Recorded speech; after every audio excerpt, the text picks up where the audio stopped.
ტელეკომპანია იმედი და პრაიმ შოუ სტუდია წარმოგიდგენთ.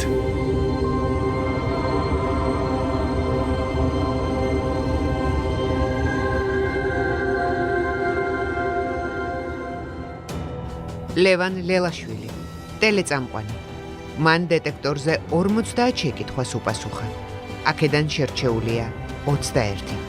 ლევან ლელაშვილის სიმართლეს დღეს სიცრუის დეტექტორი გაზომავს.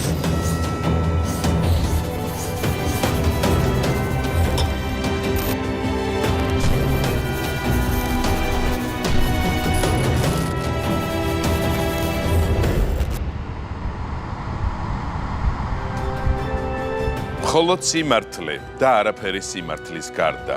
ჩვენი სტუმარია პასეანსის ერთ-ერთი ლეგენდა, მსახიობი და ტელეწამყვანი, იუმორისტი ლევან ლელაშვილი. ხოთ.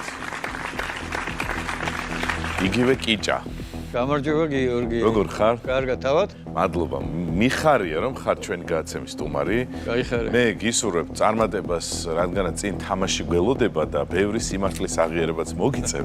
ეს უკვე თქვენზეა დამოკიდებული და დეტექტორზეც როგორ შეამოწმებს გვეცნობიერს, მაგრამ რთული იყო გავლა ამ ყველაფერს. კი, რთული იყო. კი. ინერვიულად ცოტა. ცოტა ვინერვიული. კარგია ეს ნერვიულობა პირიქით, უფრო გვიბიძგებს ხოლმე რომ მეტად გულწრფელები ვიყოთ და გთხოვ დაიკავო მაშინ წითელი სკამი. მადლობა. მე ვიდრე თამაშის წესებს აგიხსნიდე, უნდა ვიკითხო, რატომ ხარ დღეს ასე მარტო და ეულად მოსულ ეს გადაწყვეტილება შეიძლება იმიტომ მიიღე, რომ რაღაც გერჩივნა მარტო საუბარი. არა, უბრალოდ სამუშაო დღეა და ასე თქვათ, ზოგი სამსახურში იყო, ზოგს არ ეცალა. უფროსებმა არ გამოუშვა. სამსახურში იყო, სამსახურმა არ გამოუშვა, ესე დავარქვათ რა. არა უშავს. ჩვენ გვაქვს 21 შეკითხვა, რომელიც დაყოფილია 6 ეტაპად. პირველი ეტაპი იგებს 500 ლარს, 3 შეკითხვის შემდეგ გულწრფელობის შემთხვევაში მე ეს 500 ლარი უკვე გარანტირებულად რჩება და აგრძელებთ გზას 5000 ლარისკენ.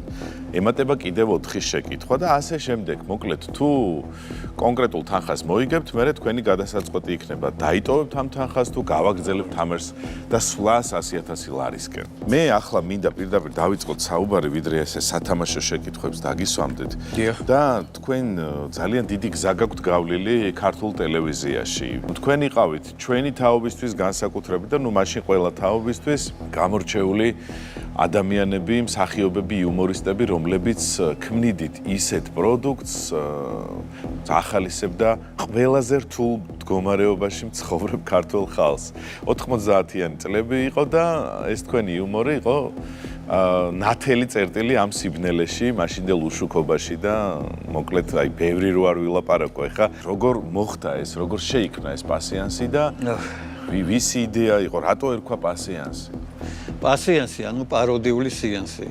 იდეა ავტორი და რეჟისორი იყო და არის მამუკა ღლონდი. შეიქმნა მეორე არხი და მაშინ გადაწყდა რომ ყოფილიყო ახალგაზრდული ინოვაცია, სიახლე მეორე არხი ჩააბარეს გიორგი ებრალიძის და გიორგი მოიყვანა ესე ახალგაზრდული გუნდი და სათქმელიც ამ ახალგაზრდებმა მოიტანეს თავიანთი საინტერესო კონტენტი ესე რა.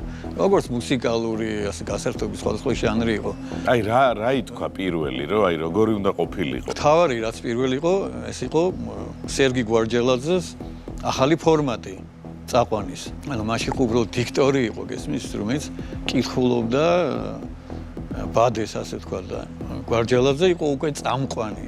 ეს უკვე განსხვავებული ფორმატი იყო, ხო და ეს იყო მაშინ ინოვაცია და ვაუ და იქ მე ემატებოდა მუსიკალური გადაცემები, თამამი კონტენტებით, ეს იყო ახალი სიტყვა ყველა მიმართულებით.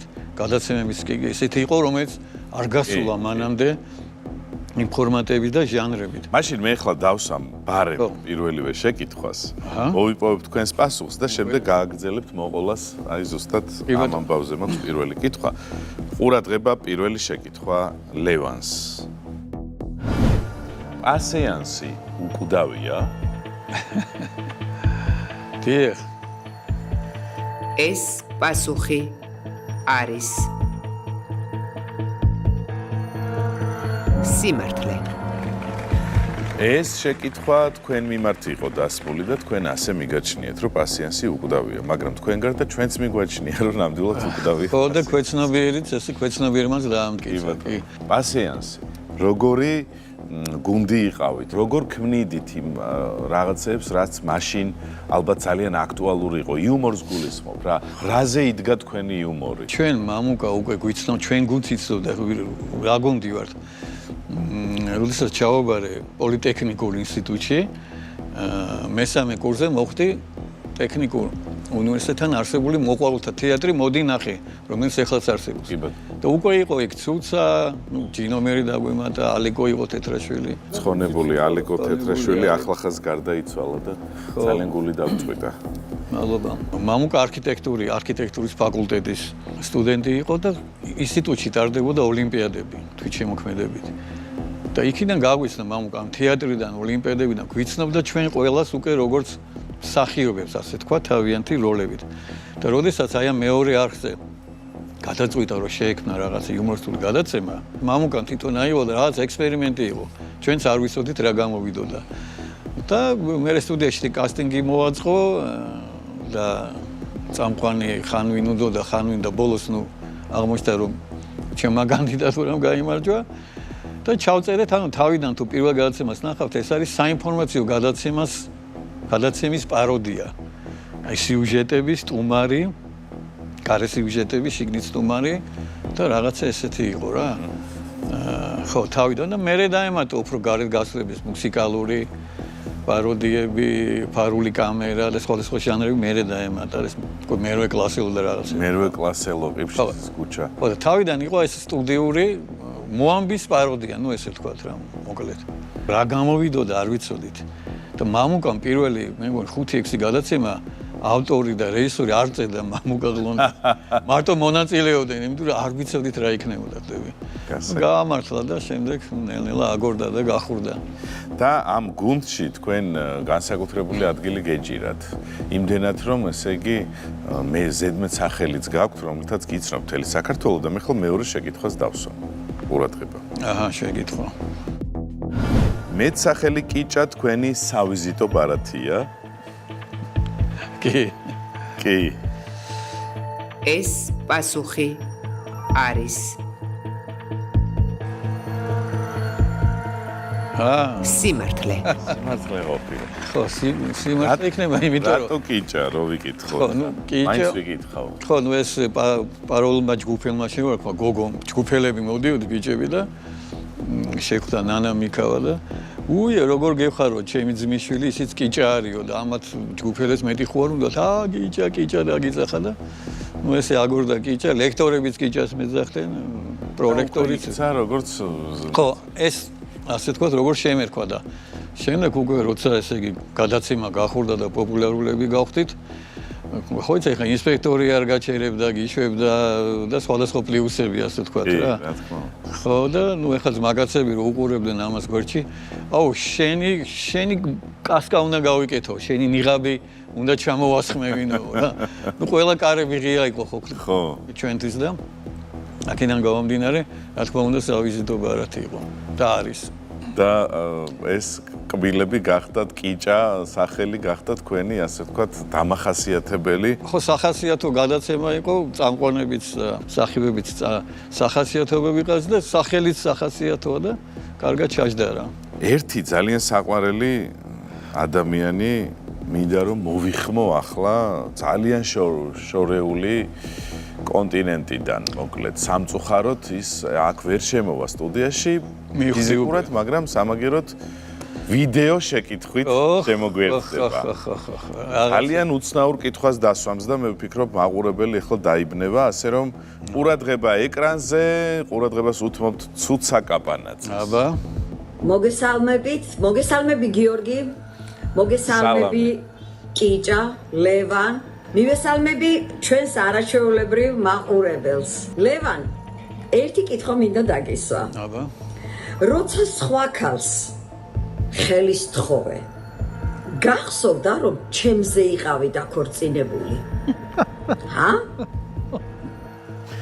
აი ასეთი საოცარი და ძალიან დამაინტრიგებელი შეკითხვა. როცა სხვა ქალს ხელის თხოვეთ, გახსოვდათ, რომ ცუცა კაპანაძეზე დაქორწინებული იყავით?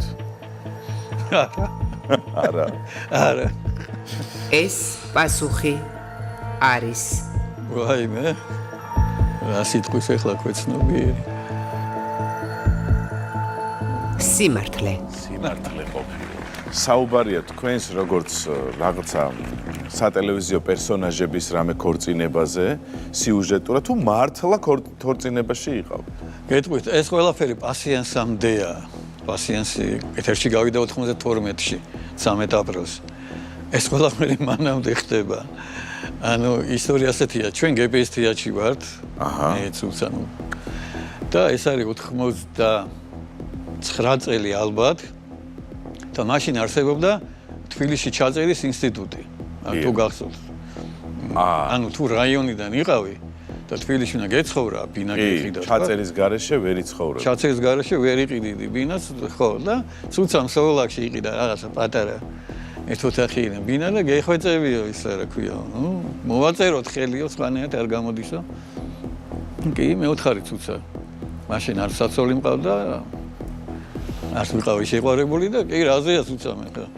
ერთად ავართ და მოვაწერეთ ხელი და მოვაწერეთ ხელი. ოფიციალურად წავედით ზაქსი ერქვა მაშინ. არც ცუცას ყავდა ქმარი, არც თქვენ სული. მოვაწერეთ ბიუროში მივედით, ოფიციალურად მოვაწერეთ ხელი.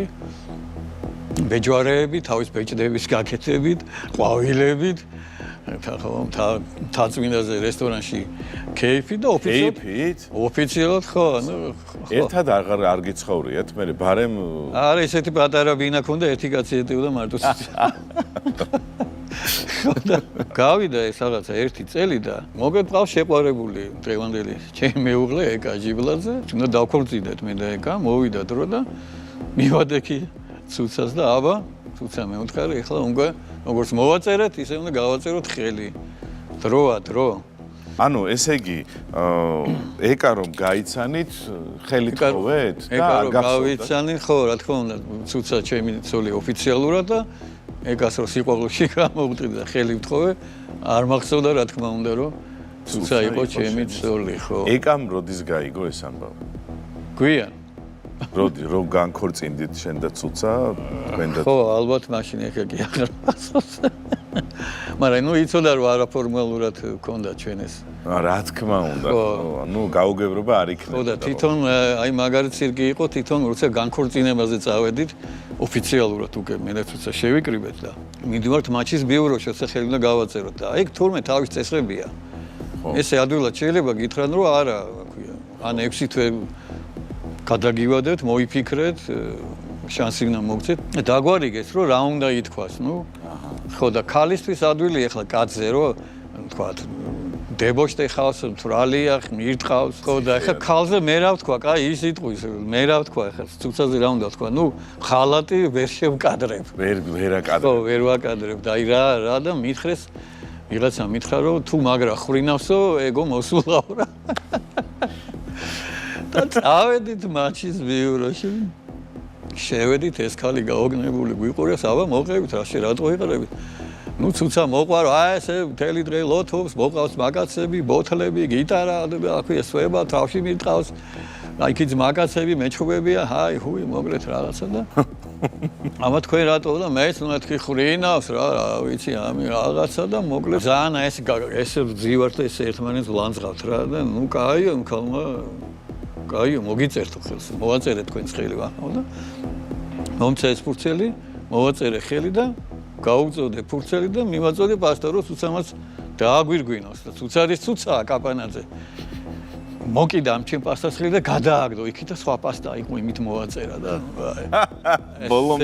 ბოლომდე ვითამაშეთ რომ ამისი უშენი და აი ესეც კი არ მინდა მისიო კალა ხო და წავედით და კიდე ერთხელ ვიქეიფეთ მაგრამ ჩვენი გაყრა და აი ესე დამთავრდა ჩვენი ცუცას ქორწილი ცუცავ ნახე ფილმში მეოთხე ბრაიტონი ლევან კოღუაშვილის ფილმი ძალიან სერიოზულია და მართლა ძალიან ისეთი დრამატულია ცუცა თამაშობს ძალიან ბუნებრივია საერთოდ განსხვავებულია მისი იუმორისტული სახე ჩვენ გვახსოვს ტელევიზიაში თქვენს პროექტებში, მაგრამ აბსოლუტურად სხვა ცუცა დავინახე და ნამდვილად ჰქონდა მას სამსახიობო მონაცემი. ძალიან რეალისტურად თამაშობდა და არ ჰქონდათ გავლილი სკოლა. ჩვენთან მოყვარულთა თეატრი მოდინახე, სადაც ვიყავით, ესკოლა გვაქვს რა.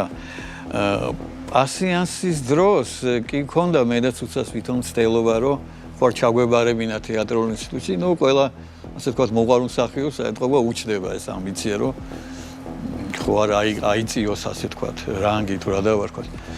მაგრამ დარჩა სურვილის დონეზე, იმიტომ რომ უკვე შემდგარი პოზიციები ჰქონდა და თეატრალში თუ ჩააბარებდი, გადაცემის თავი უნდა გენებინე, იმიტომ რომ მთლიანად ჩართული ხარ თეატრში 24 საათი. ხო, ვერ მოახერხეთ. ჩვენ გვაქვს ეს GPS მოდინახეს სკოლა და პასიანსის ეთერის სკოლა, ასე ვთქვათ. მესამე შეკითხვა იყო ეს და თქვენ მოიგეთ 500 ლარი. მეოთხე შეკითხვის დროა. აფხაზეთი თქვენი დიდი სიყვარულის სიმბოლოდ იქცა? ეს პასუხი არის სიმართლე. აფხაზეთში აუხსენი ეკა სიყვარული და ვთხოვე ცოლობა. ეს მოხდა ლესელიძეში. მანამდე შეყვარებულები ვართ, დავდივართ, ასე ვთქვათ.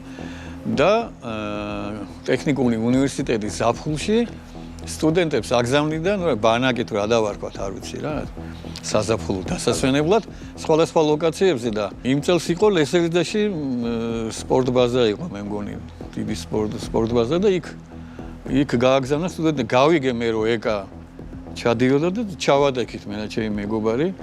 შემდეგ და იქ გამძაფრდა ჩვენი სიყვარული ყოველ დღეს ვათაშორის ვარდებს რაღაცა ვკრიფავდი, აღარ მახსოვს.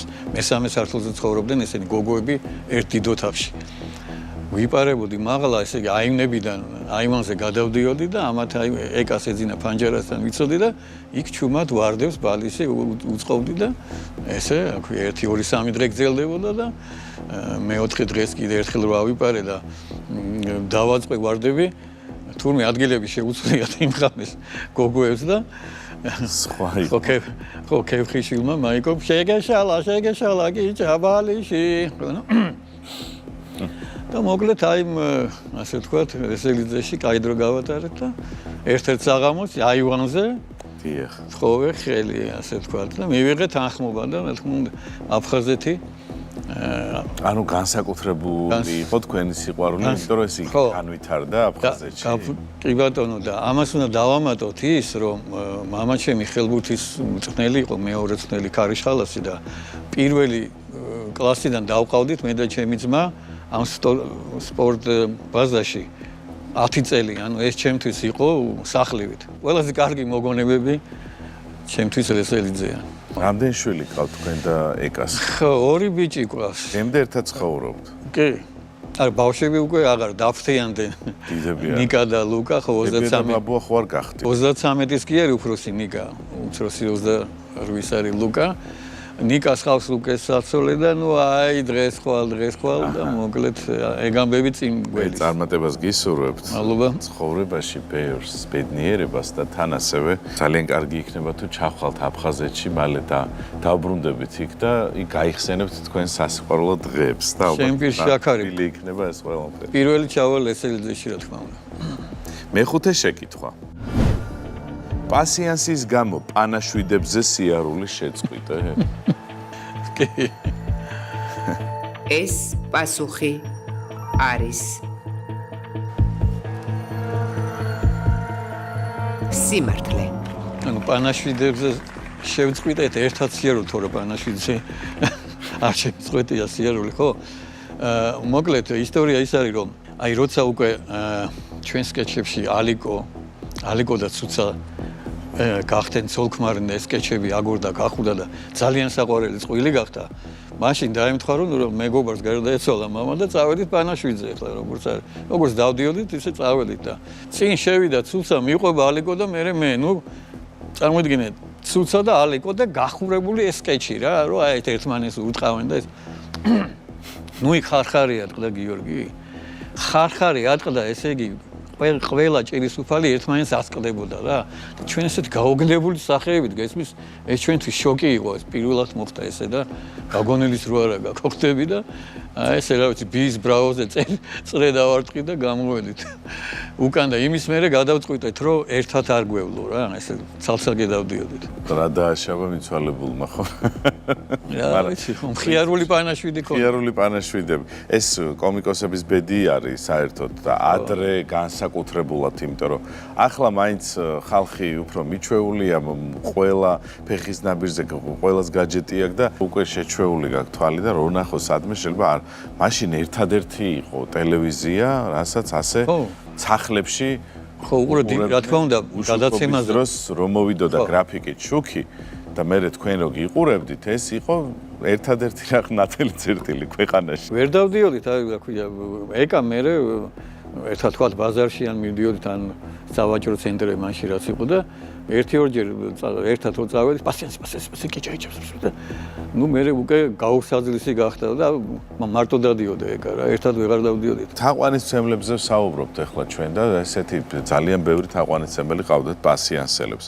მე-6 შეკითხვას საოცარი უცნაური ფორმულირება აქვს და ყურადღება. ვაიმე. თაყვანისმცემელს მოუტაცები ხართ? კი. ეს პასუხი არის ვაიმე. სიმართლე. აბა როგორ მოხდა ეს? ხო, თაყვანისმცემელმა როგორ მოგიტაც? ქალი იყო ვინმე? არა, ამ შემთხვევაში რაც უნდა მოგვი კაცმა მოგიტაცა. კაცმა მოგვიტაცა. ქუჩაში მივდიოდით მე ჯაბა და ლევან ჩიგვაიძე ჩვენი გადაცემის დირექტორი. წვანეველი იყო რესტორანი. მე-9 სამონტყოფოს მოგვიდა პირი მხარეს. და რო დაგვინახა იმ კაცმა, უბნელი იყო იქ ეთყობა. სპორტული მაღალი ესეთი კაცი საღანო. პასიენსი. ეხლა რო არ შევიდეთო წვანეველში და ერთი ჭიქა რო არ დავლით, შანსი არ არისო და ესე მოკვიდა ხელი გაიგე და თან ეს 90-იანებია გიორგი. იარაღი უდევს აქ. გარჭოვილი, ფიშტო. ვინიცის. ხო და ეხლა უნდა წავიდე რა გინდა უთხრა, ისედაც გერევა, ასედაც გერევა და შეყვარა მიმაში წვანეველში და მოკლედ იქ ლიუდა შამპანიური იძახის და იმ ლიუდას არ მოაქვს შამპანიური. ეს უკვე მთვრალია, შფოთიანი ტიპი ეთყობა ცოტა ისეთი რა. თქვენ გიფრთხილდებოდათ? არ ვიცი ეთყობა იქ უკვე ანგარიში ქონდა გახსნილი და არ ქონდა უკვე ალბათ ერთი წელი გადახდილი. მოკლედ ლიუდა და არ მოაქვს შამპანიური იმას და თან ყვირის მაგიდაზე ხელს ურტყავს ჩხუბოს ეს გარჭობილი აქ გესმის და მესამეჯერაც დაიღრიალა და არ მომიტანა შამპანიური აიღო ეს იარაღი და დაცალა მაგრა დგავ ეს გილზები გვეყარებოდა თავზე ესე და მოიტანა იმანაც გამოვარდა შამპანიური დადო და გაიქცა და ჩვენ ვეტაკეთ ავციმ შამპანიურს ხსნით რომ განმოხდოთ სიტუაცია რომ ჩქარა დავასხათ გესმის და დაწყნარდეს ეს კაცი და ამ რკინის ჩარჩო რომ მოხსენით და ეს რომ უნდა გავხსნათ და არ გახსნათ ეგრეო ხმაური არ მიყვარსო და გამოგვართა და დანით გადაჭრა ისე დაასხოთ ხმაური არ მიყვარსო ისროდა თან ხო ხშირად ხდებოდა ეს მოტაცებები ხო მოტაცებების სროლით არ მთავრდებოდა ყანწებით თავდებოდა და ამიტომ როცა გვიტაცებდნენ ეკას დაურეკავდი და პაროლი იყო ესე რომ მოგვიტაცეს ანუ აჰა ხო მოგვიტაცეს სუფრაზე ვართ და გვიან მოვა ეხა ამას არ ჯობდა ტელეფონი ქონოდა იმ კაცს და სელფი გადაიღო და გაეშვით წყნარა და მშვიდა ხო რა არც ის იწოლებდა არ ჩვენ და არც 90-იანების სელფი იყო ეგ ხო იარაღით დაცლა აბა შამპანური და ამბავი მე-7 კითხვა და ძალიან ისეთ აღიარებას მოვითხოვ არტისტისთვის არ არის მარტივად საპასუხებელი ნუ შემაშინე მაგრამ გულწრფელობის შემთხვევაში მოვიგებთ 5000 ლარს და აყურებელიც იგრძნობს თქვენგან ამ გულწრფელობას მე-7 კითხვა თვლით რომ 90-იან წლებში მოპოვებული დიდება თქვენთვის როგორც მსახიობისთვის აღარ დაბრუნდება? მოიცა აქ ხა დამაბნეველია. არა, მარტივად რა, თვლით რომ ის აღარ დაბრუნდება, რაც მაშინ იყო? მოგეთ აღარ დაბრუნდება, ხო, ხა ესეთი რაც იყო ის პერიოდი არ გამეორდება, აღარ დაბრუნდება. ანუ ამ შემთხვევაში უნდა ამბობ კი. აღარ დაბრუნდება. ხო, ეს ამან დამაბნია კი, აღარ დაბრუნდება. ეს პასუხი არის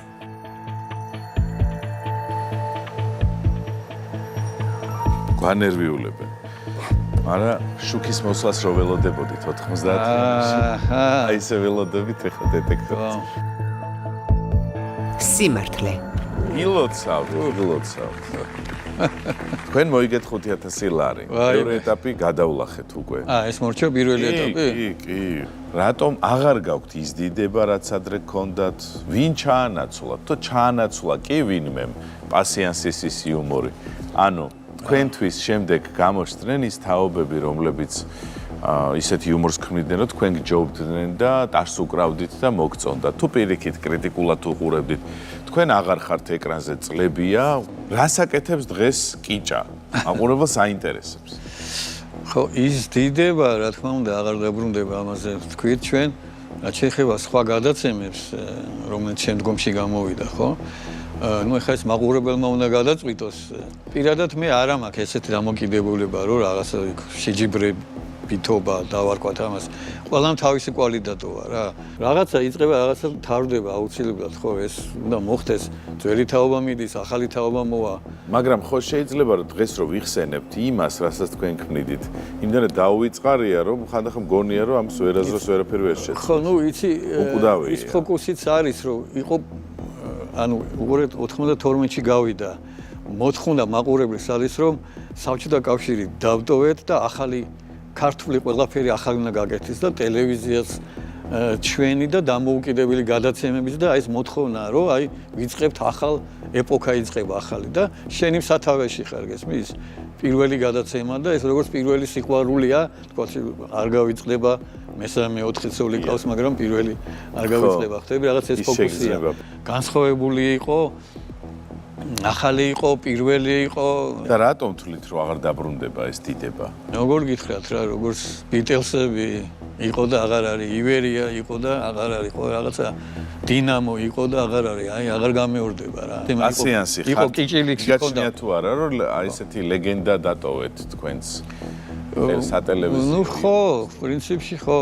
აი დღეს რა დარჩა? როცა ქუჩაში გადიხართ, ცნობადობა, პოპულარობა, ყველაფერი შეიცვალა, მაგრამ ცნობადობა, სიყვარულიც, აი დღეს ტაქსით მოვედი და ვაქვია, ტაქსით თქვენ გადაცემებზე გავიზარდე და აი ეს ტექსტები რა ჩვენ თქვი რომ 90-იანებში იბნელში თქვენ იყავით ერთ-ერთი ნათელი წერტილი და დენი რომ მოვიდოდა ან თუ ჩვენთან არ იყოთ ვიჟოგზი მეზობელთან გავრბოდით და ეს ახსოვს ხალხს რა. და ახალი თაობა რამდენად გიცნობთ? უფრო ახალი თაობა გამიხსენა საზოგადოებაზე გადიოდა იდეალური დედა, იქ თამაშობდი ხო და ერთხელ მახსოვს სტადიონზე ვზივარ, თამაშზე ვიყავით და აქეთ ბიჭები ზიან, აქეთ გოგო და დედა და ხო პატარა გოგოთი იყო და პასიანსი გამარჯვებათ, გამიხსენეს ძველმათან. და აქეთ გავიხსენე და ეს გოგოც უქნებს ხელს დედიკო ვიცანიო და იდეალური დედა და მიცნო, ანუ ორი სხვადასხვა ეპოქა და რეალობა იყო, ხო? კი. საინტერესო რამე მოყევით ახლა ნამდვილად. მე გისურვებ წარმატებას და ასევე წარმატებას გისურვებ თუ კი გააგრძელებ სხვა 10,000 ლარისკენ. თუ შეწყვიტავ. არ ვიცი, რაღაც დავიღალე. და ნერვიულობ. და ხან აქამდე მოვედი, აღარ გავაგრძელებ გიორგი გამოვიდა. დაიტოვებთ 5,000 ლარს და შვიდად წყნარად წავალთ სახლში. ჩვენიერი. ეს გადაცემა ფიქრობ ძალიან გაახარებს ჩვენს ტელემაყურებელს, ვისაც უყვარხართ და ვინც იშვიათად გნახულობთ ხოლმე ეკრანზე. მადლობა თქვენ, რომ იყავით ჩვენი სტუმარი. ეს იყო ლევან ლელაშვილი, მან 5,000 ლარი მოიგო, ზუსტად ერთი კვირით გემშვიდობებით.